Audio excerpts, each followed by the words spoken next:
And welcome to Recovery, the Whole Enchilada. And I'm here with my friend, Heather Hageman. lovely Heather Hageman. And between us, we have over 40 years of sobriety. And in this podcast, we explore the layers of healing and transformation in recovery. So we welcome you to join us for insights and guidance and inspiration as we see recovery, the whole enchilada of self-awareness, of self-love, and true fulfillment. So let's journey together. What do you think about that, Heather? Sounds like a plan. And today we're going to be talking about wellness and self-care practices, which is always one of my favorite topics because I don't consistently do that. Even with as much sobriety as I have, life gets in the way many times. And with this topic, we're going to dive into self-care techniques and wellness practices that contribute to a fulfilling life post-recovery. I have learned to take much better care of myself in recovery because I care about myself. And that means the basics like eating well and exercising and getting enough sleep. And at the same time, as important as meditation is, I don't do it as much as I could. Because when I do it, I feel so much better. So what do you think about that? It's a really good topic. Because it's not something I could hear very well when I was new in recovery. All I wanted to do was just stop drinking, stop feeling bad. That feeling, that phrase, sick and tired of being sick and tired. Whenever I hear that, I go, oh my God, I remember that feeling. And so I think in the beginning, I just wanted to stop drinking. I didn't really know what to do next. So my self-care in the beginning is I started smoking cigarettes. I'm just telling you that, Kevin, because that, if I'm giving up one thing, I'm going to go for another thing. And I did it. I smoked cigarettes for about a year to try to help downregulate me. When I look back at that though, Peg, I feel like smoking is just another way of learning how to breathe and using your breath to how to calm your system. It's maladaptive, but when you think about smoking, you're taking that breath in with the smoke and you're blowing it out. So I'm just saying that's an interesting thing to think about. So if you're smoking right now, just know that you're just trying to do breath work to feel better. After I did my first initial 1 year and had to stop smoking, I tried to eliminate the things that were harming me. But that first year was really tough. That was tough for you too. Do you remember what you were doing as far as self-care the first year? Because it was just getting to a meeting, working the steps. I mean, there was very little I could really focus on, but to just stay sober one day at a time in the beginning. Yes, I smoked as well. And that was just something like a coping mechanism for me in my first year and my first few years, actually. And it was a habit I picked up while I was drinking and using and tried to quit 4 times cigarettes. I finally did, but it was not an easy process. In many ways, for me, it was harder. And because I could do it anytime, anywhere if I wanted to. And so I learned probably in my second year or so how to start modifying habits. I knew that the recovery journey that I was on was to help me to stop drinking destructively, to help me stop drinking, period. And that being removed from me was a miracle. And I thought, well, if that's the case with my alcoholic drinking, I'm sure I can get the help I need to start removing some of these bad habits from my life, including smoking, because I knew it was bad for me. And yet at the same time, that part of my brain wasn't the part of my brain that compelled me to smoke. The part of my brain that compelled me to smoke was the part of me that says, oh, you want to feel better about yourself and in your skin. So this is what you're going to do. And for me, it was that sort of lizard brain, maybe it's called. You would know it better than I. but that sort of It's your overrode. limbic system. Yeah, it's your reptilian, it's your older brain that's like, "Feel good, more dopamine, feel good. I want more." Mhm. Yeah. So And that's cigarettes for me and candy, like sugar was a big one. I do like sugar, and I need to watch that because it's again, I'm not advocating one way or the other if anyone should eat it or not eat it. I know for me, it was not refined sugar is not my friend. and I think that surprised me for some reason. All of a sudden now I'm smoking and eating sugar. And I'm actually going to meetings that have bowls of sugar, bowls of candy, and people are saying to me, "Don't worry about it. Just eat the sugar right now." But you know what? That thinking is not really I think it's unhelpful now. I mean, that was over 20 years ago. I would love it if we had fresh fruit at a meeting. Cut up fruit, something very healthy, because so much of the recovery process is learning how to start at ground zero. How do I feed myself? How do I take care of my skin, my body, taking showers, even just the simplest thing of when I get up in the morning, making my bed. I mean, just making my bed. And so I was thinking about the marble analogy. Isn't it like the first year you lose your marbles, the second year you get your marbles back, and the third year you learn how to play with your marbles? So this idea of like it's this the first 3 years, I think you have to be you try to do little baby steps of self-care and not be too hard on yourself because you're really trying to change a pattern that you've had for a long time. And I mean, I drank for 20 something years. And then to all of a sudden now come into this and I want to feel good and I'm feeling terrible. So the journey is really, like I said just a little while ago, it's like trying to eliminate the things that are going to kill me the quickest. So that was alcohol and drugs. And then smoking was going to kill me quickly. And I ended up developing a lung autoimmune thing from cigarettes. Thank you very much. So just to say, there's some of us need really intense consequences to drop things. And I've often wondered with the sugar if it's going to be diabetes or what it's going to take for this person in recovery to get it. But I mentioned before, Peg, and I'll just say this again. I mean, I really see that a lot of what I'm doing is I'm just wanting to feel better. I'm very uncomfortable with the feelings and living on life's terms, the ankle biters that got me, and I want to explode and react. And I just feel like the journey is to really stay in the moment and work on being present and affirming that nothing's going on right here. It's all in my mind, these obsessive thoughts, right? And and so what the words to describe that is the frequency of addiction is still in my mind. And so addiction to me is that it just the side effects are shame, guilt, and remorse. And so it's like I still have it going, and then I feel really ashamed when I eat a 1 pound bag of M&Ms, just as an example. I feel guilty. I feel remorse afterwards. So that's how you can know the frequency of what these behaviors are doing if that has that side effect. It's got an initial yay, this feels so good, kind of a effort sort of feeling. I'm going to eat what I want or whatever. I'm going to consume what I want. I'm going to buy what I want. Whatever something I'm doing has an initial like yes, and then afterwards you're like, what did I do? So this frequency of addiction is like a whack-a-mole, and we've got to really work on that as we do long-term sobriety together. Agreed. That's a very good way of putting it too, because we have, or at least I had different angles to my addiction and can still display those behaviorally. I don't have the physical uh, obsession or the physical craving for alcohol.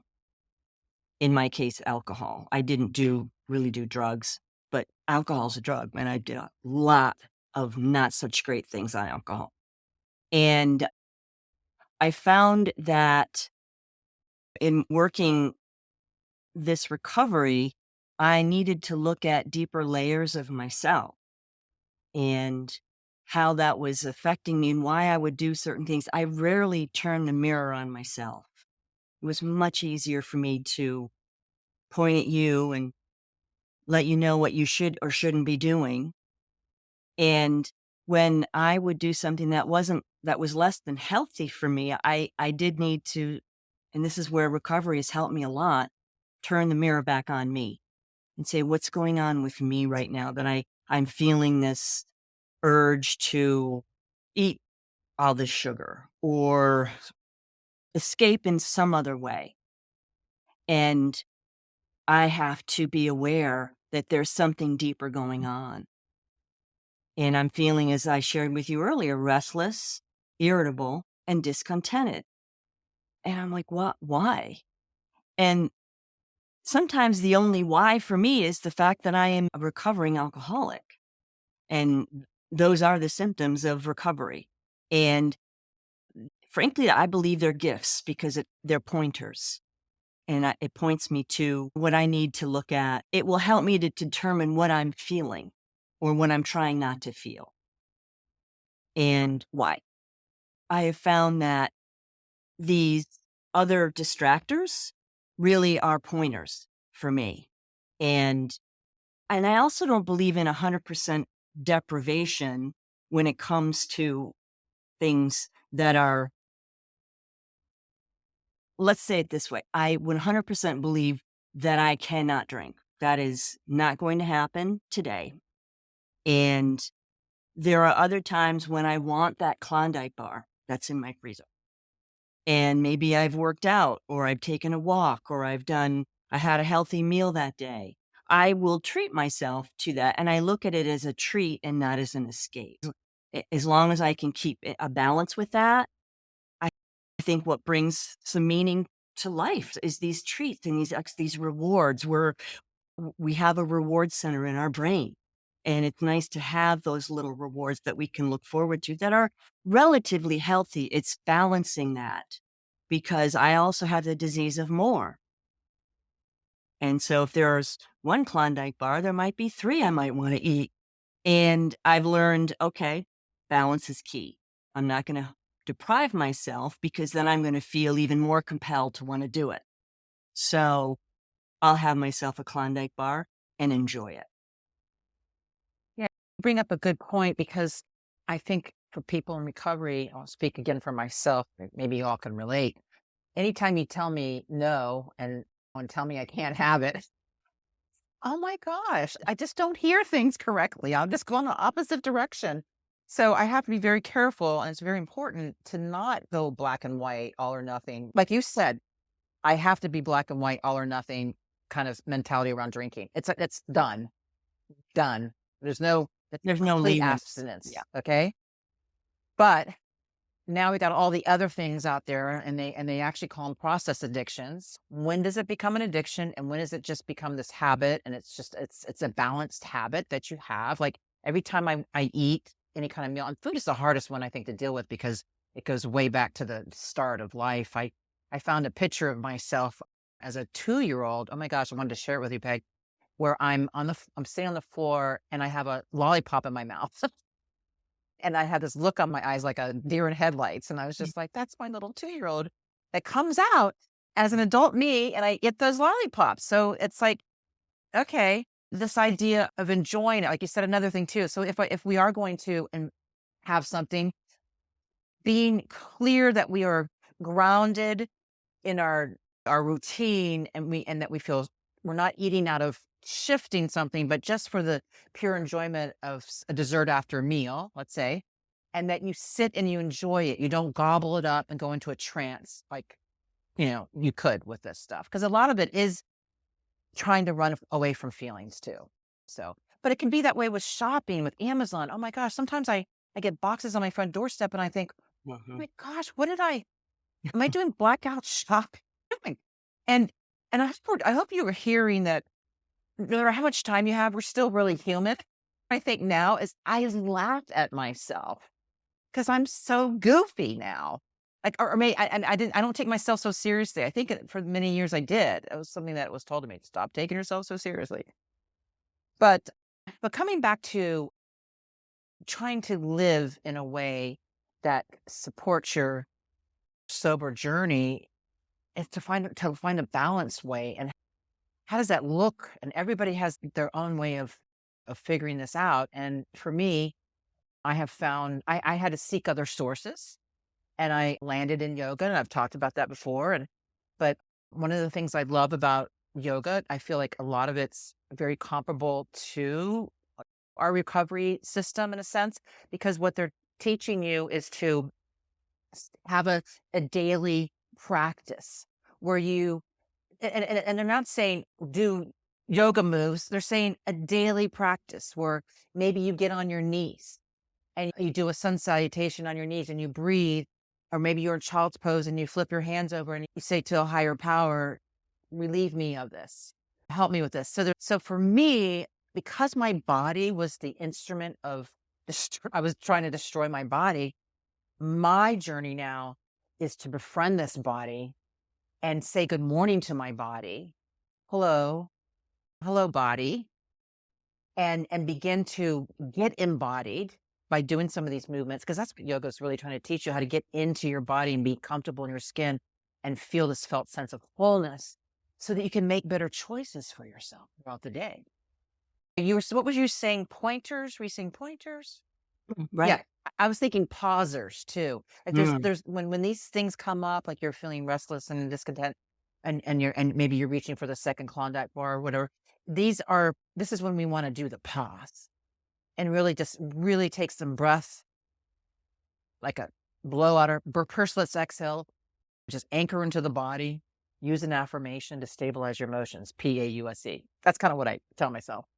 So anyway, I think it starts first with what we do first thing in the morning, and it kind of sets the stage for the rest of the day. Wouldn't you say? Yes, and I like those practices. I don't often do a yoga pose, but I'm going to incorporate that, I think, before I go to bed as well, especially child's pose. By opening up yourself to that day when you wake up and really setting a positive course for the day. And there have been Yes. times I have flown out of bed and like, "Oh, I've gotta do this," and I launch right into the list of things that I would like to get done that day, and I'm already at the end of the day by the time I go down to get coffee, and sometimes I look back and I'm like, "How is life going by so quickly?" And for me, it's because I'm always thinking futurizing things and thinking ahead versus what's happening right now and sort of anchoring myself into the floor and feeling grounded and thanking my higher power for another day and doing some deep breathing and sort of getting set like that setting of oneself in the morning for me anyway to reset or to set and to look myself in the eye and say I love you. And some people are like, "Oh my god." But for me, that works because for so long, I couldn't look myself in the eye for any reason. And today I can, and I can say to that woman, "I love you." And I truly mean that. And that for me, when I can remember if it's prayer or if it's just quick meditation or looking at myself and affirming my humanity and loving myself no matter what, that does help set the course for the day. And remember too, I can start my day over anytime. And so knowing I have this practice or these tools to use is very helpful for what can sometimes be rocky days. So I always tell people go slow. I tried to tell. I'm glad people told me over and over again, Peg, was just be gentle with myself. Be gentle with yourself. Go slow. Add little bits of things. Don't take anything away until you're ready to let it go. That was really important too. I didn't want to make any drastic changes. Quitting drinking was the drastic change. So, and Mhm. then from there, if I could just sometimes I think on my tombstone, I just want the words she never drank again or something like that in the number of years that I have, because I feel like this is one of the greatest accomplishments of my life. The other piece too, so starting your day, but also to we have as a suggestion to take these spot check inventories throughout the day, kind of check in, how you've been doing, to include in the inventory, not just about my way that I'm dealing with life, my character, maladaptive defenses that I have that I'm doing a sort of a check in on, but also to check in on the body. So doing these spot check inventory body talks too. Like, how's my mind? How's my breath? How's my body? Am I here? Do I feel myself, my feet on the ground? Do I feel, and can I take some breaths? I'll do some deep breath work. And I'll do that throughout the day. Every 2 or 3 hours, I get up, walk around, move my shoulders. We move the spine in 7 different directions. That's where our nervous system is. And so when we do this, especially if we have sleep issues, which is one of my biggest teachers, is that I will inevitably be a lot calmer going into sleep. And I will have started to, I won't be like, go, go, go. And then like, now I'm going to lie down and sleep. So now I've had this day of like checking in and making choices throughout the day to not increase my Mm. heartbeat through caffeine and different things, but to make choices that I really want to get to sleep. Now, the reason I mentioned sleep, Peg, is that I really believe that that's probably one of the most number one things that we really need to focus on in early recovery and continually in recovery. Because if we're not sleeping, we're not healing. And so Mm. sleep becomes a huge priority. And so that's something that I do and work on with myself on a daily basis. But most people that are coming to me in early recovery are not having it, they're not sleeping well. Why do you think that is? I think the medicine of that's been keeping them balanced, like the medicine of ethanol, and then once that's removed, I think the cortisone, all the different functioning things are now going into survival mode because you don't have that. I'm gonna be fighting or fleeing or freezing, and now I can drink alcohol and just dial all that down. And now that that's gone, all those defense physiology is coming up. So now I'm anxious. I don't know how to dial it down. So by the time we try to go to sleep at night, we're so riled up. And as a lot of us do, we start doing nicotine. We start doing a lot of caffeine. Oh my gosh, do you see people in recovery drinking Red Bull after Red Bull? I mean, oh my gosh, because we're definitely again trying to feel better, but we're also not helping the healing process by focusing on better sleep. Mhm. Right. So you'd mentioned these sort of stimulating drinks like Red Bull and other things, which inherently there's nothing wrong with Red Bull. I'm sure. I mean, I don't drink it because I think it would like light me up, way too much caffeine. And however, I do notice the same thing. And it's a way to calm ourselves down too. And it seems sort of like counterintuitive, but that is how I believe, like, sometimes I'll use sugar thinking it'll calm me down, or coffee, or some kind of stimulant like caffeine, and it has the opposite effect. And so I enjoy like 2 cups of coffee in the morning, and that's pretty much it, because caffeine and I have a decent relationship in the morning if I keep it balanced. But if I have anything for the rest of the day, and sometimes I do, I can feel it going into my sleep time. And you had mentioned the central nervous system, and how we can become dysregulated just by life, by being triggered by life. And so, explain, Heather, a little bit about what dysregulation feels like. Because for me, I was dysregulated so often that I just found it to be a normal way of being, until I realized, oh, I can calm this down. And I liked the alternative. And so now I can, at least with that contrast, determine when I'm feeling a little dysregulated or a lot dysregulated. So share what we should be looking for when that's happening, so we're more conscious of it. So I was thinking while you were speaking that I think we're so numb in the early years that we're kind of thawing out in a way. So you're right. We don't really know what kind of feelings we're having. Sometimes I've heard people say, I guess at what feelings I have. And so just again, being that practicing that gentleness, but as you unthaw, there's going to be, I feel like this is also part of the journey of recovery. There's a lot of intensity of emotions that come. I remember feeling a lot of grief that I had lost so much of my life to Mm, drinking. And then I remember feeling a lot of anger at myself or in other situations. And so there's this intensity so that, like you said, the balance isn't there. You're going up and down, and there's just, so to probably start off with would be to really focus on being safe. The most number one thing to do is to be safe in where you're living, your environment, safe in who you're hanging out with, safe with the people you call up, because all of these things are going to help your nervous system to calm down. Because the one thing we know when we're in addiction, we are isolated. We do not want help. We are going to do it ourselves and we're disconnected. So the journey back is to come out of isolation, to reach out for help, to connect, and to let people who have calmer, more regulated nervous systems be around us so that we can get that same reciprocal feeling. Because that's basically one of the defense things that we have now. It's called social engagement. And they're saying that is a really great regulator for people to come back to balance. And so one of the things I do to try to get myself back into that social engagement, I'll reach out, call somebody.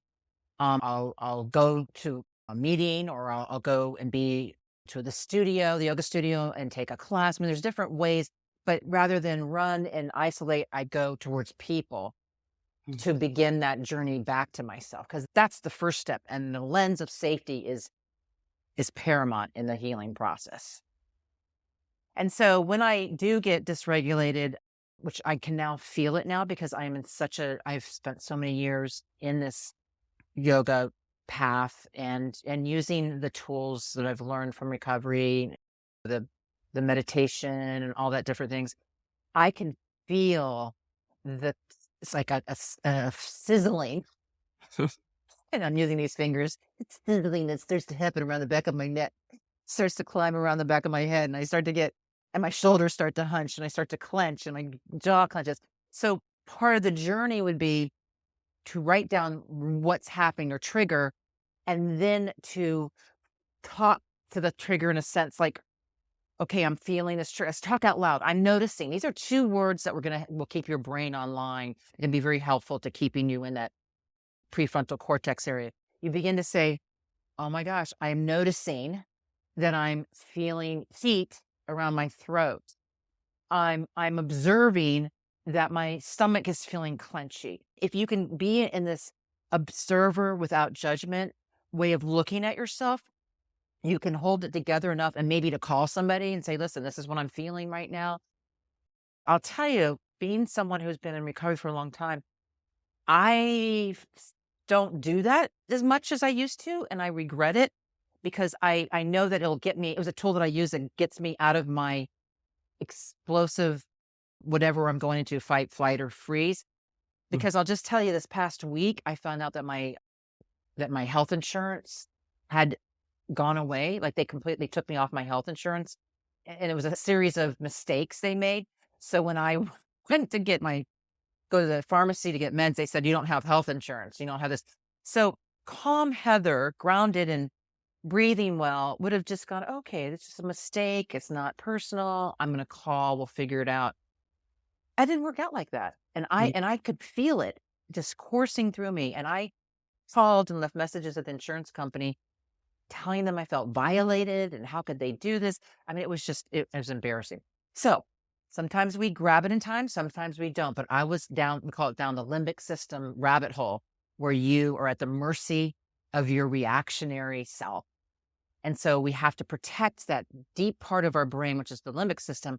We've got to help that area to not get activated by staying in this social engagement, by being connected, by keeping language going, by talking to somebody, because we lose language when we're limbic system.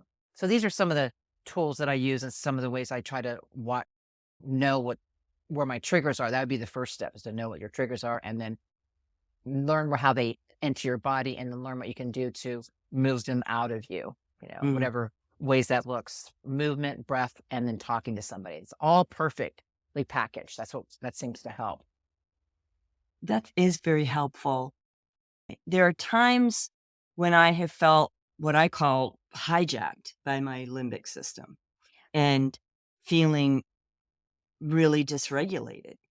And it can be something that I would not have thought of would be a triggering event until it happens. And so at least it brought me some education because now I know, oh, it's sting.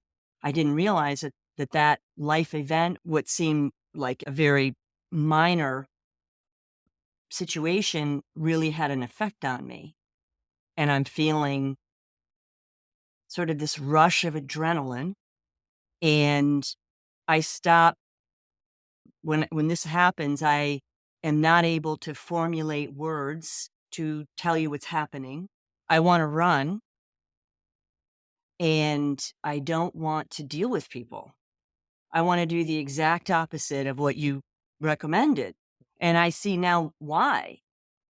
And there are going to be times when I say you go into the grocery store and you're just feeling overwhelmed and this panic starts to well up in your solar plexus and it starts to take over.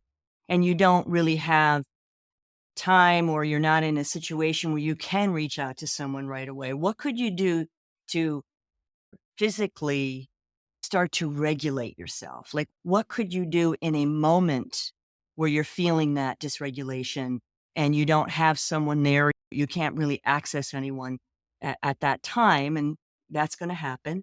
What can we do to take care of ourselves in those moments? It's so interesting that you mentioned the grocery store, because I think what has happened to me, because I've had panic attacks in grocery stores. So this is a good question, Peg, is that I'm so overstimulated by all the colors and the words, and just too much of everything in front of me. And so what I will say in a situation where there's a lot of sensory eye stuff, I would remove myself. I would have to look to the ground and I would walk out of the store. And just to remove myself and dial down the sensory, um it's just too much. Yeah. It's coming at me. It's just too much. I need to kind of first, let's just start with what my eyes are seeing, and let me get myself away from where I'm at. Oftentimes walking away from wherever you are is a good start. But once I would get outside, I would rub my shoulders and I would rub my knees, and then I would take a breath in and then out. And the Hmm. idea is to lengthen our exhales, because when we're in that fight or flight, we're in that a chest breathing. We want to get the subdiaphragmatic area to work to send messages to the brain. I'm not running. I'm not fleeing. Everything's well, right? So stopping your feet, going outside and looking up at the sun, looking at different things out there, looking and hearing what's out there. The touch is a good one too, but just kind of going through this like five senses. Do I have a taste in my mouth? Do I smell anything right now? Trying to get yourself into just complete now time. And then telling yourself as you're doing this, everything's okay. Everything's okay. Don't you worry, sweet darling. Of course, you're feeling overwhelmed. You've had a lot going on in your life, darling. By calling yourself darling and sweetie, and just being really kind to yourself, and then getting on that phone and calling somebody, because that's what we help finish that last bit. Just trying to figure Hmm. out, or even looking at faces of people can help you. Maybe trying to smile, even though you're feeling crazy, just like smiling, or just even saying to somebody, "I'm really anxious right now." So we have ways of doing this, but it is not easy. And I just know that it's the process. It's one step forward, one step back, two steps forward, one step back. It's just this process. We get it right, we don't. That's okay. We just keep trying, keep trying. I like that. Just keep moving forward, keep trying. And what I hear is really cultivating this self awareness after a time of being pretty numb and I remember when someone would ask me, "How are you feeling?" And I had no idea how I was feeling because I was so cut off from my head and my body. And so what I've learned for better self-awareness is what am I feeling right now and where am I feeling it? If I'm feeling fear, where is that fear in my body? Where am I feeling it right now? And really befriending emotions. 'Cause we have them for a reason. And I have learned that being gentle with myself, which you brought up many times, I think that's key to not being hard on ourselves, that critical parent, if you will, that's in our head was for me a default. I could fall into that so quickly and not realize I was doing it. And really coming back to that loving higher self and saying, what you just shared, Heather, was, honey, it's okay. You're good. You're safe. And then start counting. What are the 5 things I see or hear or smell? And then the touch and really hugging ourselves, really, and touching our shoulders and whatnot. That does help bring us back to what's real. Because what's happening when that happens for me isn't real. My brain thinks it is, but it's not. And we have that sort of overriding higher self that can take the wheel and say, all is well and you are safe. And I think you are, when you mention safety, I do think that's at the root of it is fear of not feeling safe and not feeling good enough. And so those root issues or core issues are what have how recovery and of course therapy, outside help, which I 100% advocate because it's been, I mean, you and I aren't therapists, right? This is for educational purposes, our podcast.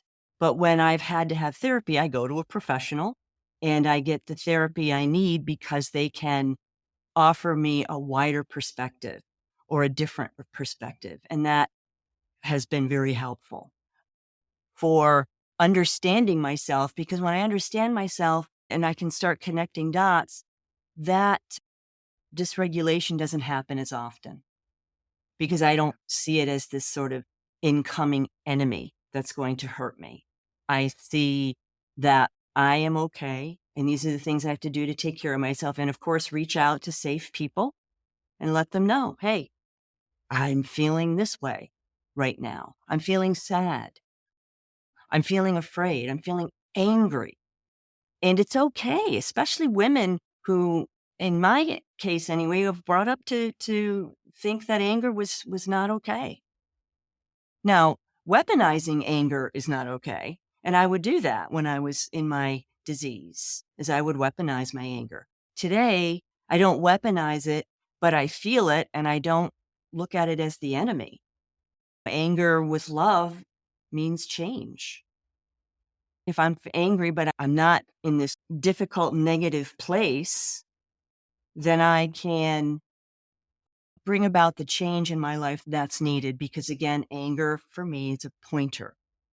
There's something going on that I need to change in my life and within myself or in my external circumstances and utilize that as useful information.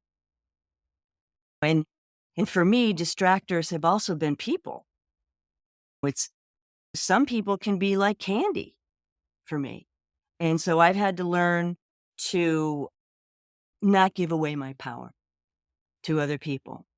And this can be, we can go into more depth on this in a future podcast. But what are your thoughts on that? Because I know for me, there are some people that can be like a drug. And it's because I thought of them as my redeemer, when in fact, my redeemer is my higher power, whom I choose to call God.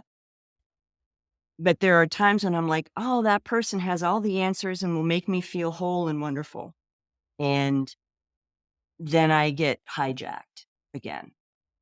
So whether it was nicotine or refined sugar or certain people that I could become addicted to because I did not know how to connect with that inner feedback loop that I have inside of me, that moral compass, that higher self. I had a hard time connecting with that part of myself. But when I did, I realized that I wasn't seeking this external redemption. I was getting more of that from within myself. And that has been another gift of recovery, post recovery, especially. Well said. Thank you. Because really truly I believe the journey in for myself has been that I become a safe sanctuary, Mm, that I become secure. And they call it earning secure attachment, that am I am enough. And I think when we're not attached, we're avoidant, we're anxious, all the different attachment theory. I think we touched a little bit about that at growing up, that it plays out in our relationships later. But the ultimate goal is to be self sufficient, right? But also self actualize. And we have other words that's like selfish and self centered. No, I'm moving away from that. And I'm moving into just this care of the self. And so emotions are energy in motion, and that the journey is to learn that they're energies that move through. And how can we move them through, not get stuck, not act on them, but just to allow them. And one of the things that I love cueing to myself, because I heard this, it was so beautiful. Do your best to welcome everything as a curious observer. mm, And that's something that I learned along the way. Not let things pierce me, not let things poke me, but to just, wow, I'm noticing. And a lot of those years, I didn't notice what I was feeling, but I started with, I'm noticing. Let's start with the body. I don't know what the thoughts are, but let me just start right here with, I'm noticing my hands are gripping. I'm feeling pain in my searing pain in the back of my neck. And just as we get to know ourselves and get to know our bodies, the idea is that we become so safe and have such a internal sanctuary that externally, when that shiny bauble of a person shows up and they seem to have it right. all together, and I want what they have, and I'm so outer focused on them because if I know them, they're going to give me something, and thank goodness that falls away. But for many years, we had to look to others to figure things out. We didn't have any choice. So it went on for a very long time that we had no sense of self because we were all externally focused on how to survive our life, but also how to navigate people and figure out how we could use and manipulate and work with people. Well, we don't use anymore. That's something that ends in recovery. We no longer are users. Right. And so what we do now is we learn how to become generous, useful, service-oriented people, and to live our life, if we could, like a loose garment, but also to just keep remembering to just welcome everything as a curious observer with no judgment. I think the judgment thing is one of the hardest things, and we'll probably maybe talk about that along the way too. But Exactly. The self excavation, which is really why we wanted to start this podcast, because there are insights and guidance and inspiration that come to us when we have removed that cloud of addiction and we've had the grace of having that cloud of addiction removed. And I'd like us to, in future episodes, investigate and discuss more about personal relationships and how those affect us and help us and sometimes distract us. So we can maybe think about that a little bit more. And we'd love to get your comments. We would certainly love your likes, and please subscribe and know that recovery in the whole enchilada, it's the entirety of the gifts that come from recovery, and that self-awareness ultimately self-love. And at the end of the day, we all deserve that. So we'll see you next time.